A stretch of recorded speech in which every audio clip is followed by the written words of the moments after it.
Some people don't yell when they're hurt. They go completely quiet.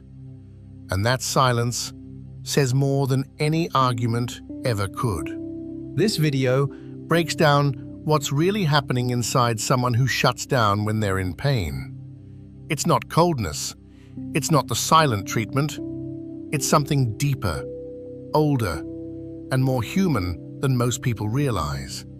By the end, you'll understand why they pull away, what their silence is actually protecting, and how to reach them without pushing them further into that quiet place.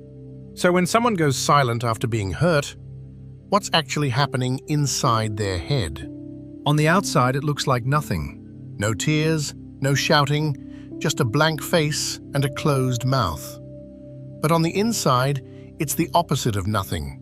It's too much of everything. Their mind is running at full speed. Emotions are stacking on top of each other faster than they can name them. Hurt, shame, confusion, fear, all at once.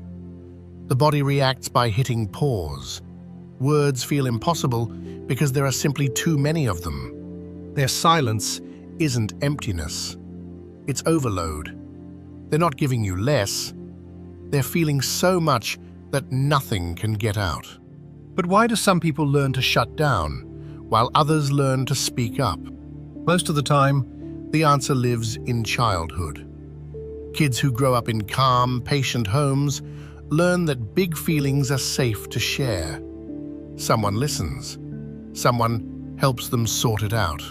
But kids who get punished for crying, ignored when they're upset, or told they're too much, learn a different lesson. They learn that showing pain makes things worse. So they start hiding it. They go quiet, and adults often praise them for being so mature or so easy. That child grows up. The body becomes an adult, but the lesson stays. When hurt shows up, the old rule kicks in. Don't show it. Don't say it. Don't need anything from anyone. So when an adult goes silent the moment they're hurt, they're often not reacting to you. They're reacting to a much younger version of themselves who learned, a long time ago, that silence was the safest thing in the room. But silence isn't just a habit. Sometimes it's something the body does on its own. So, what's really triggering it? Most people have heard of fight or flight. Fewer know about the other two, freeze and fawn. When the nervous system senses danger, even emotional danger, it picks one of those four responses automatically. Quiet people tend to freeze. Their heart races, their thoughts blur, their throat tightens. The part of the brain that handles language actually slows down. That's not a metaphor.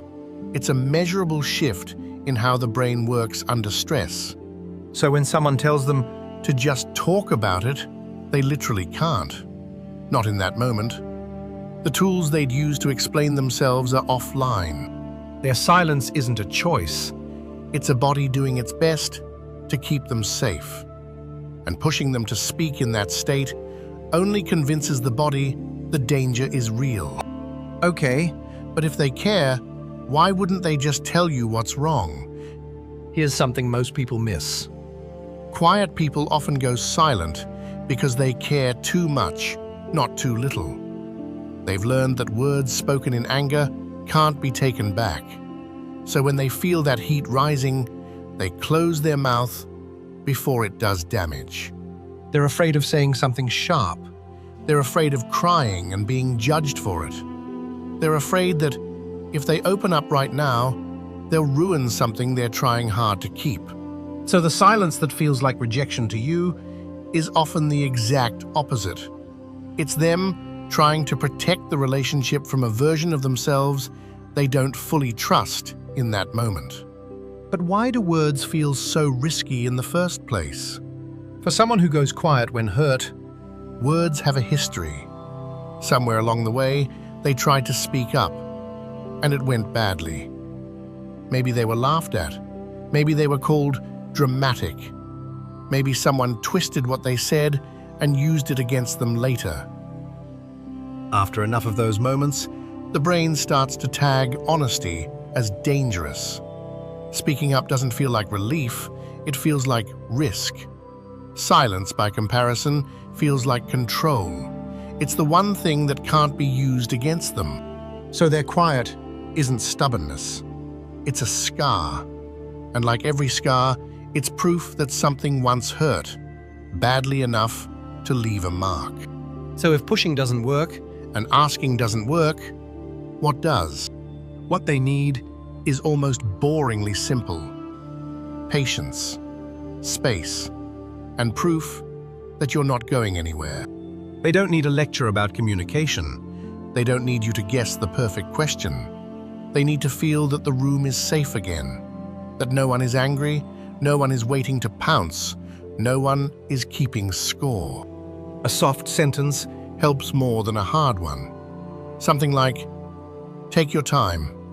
I'm here when you're ready." No pressure, no deadline, no performance required.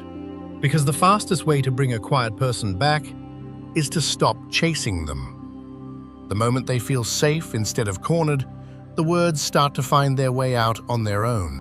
People who go quiet when they're hurt Aren't cold. They aren't cruel. They aren't trying to punish anyone.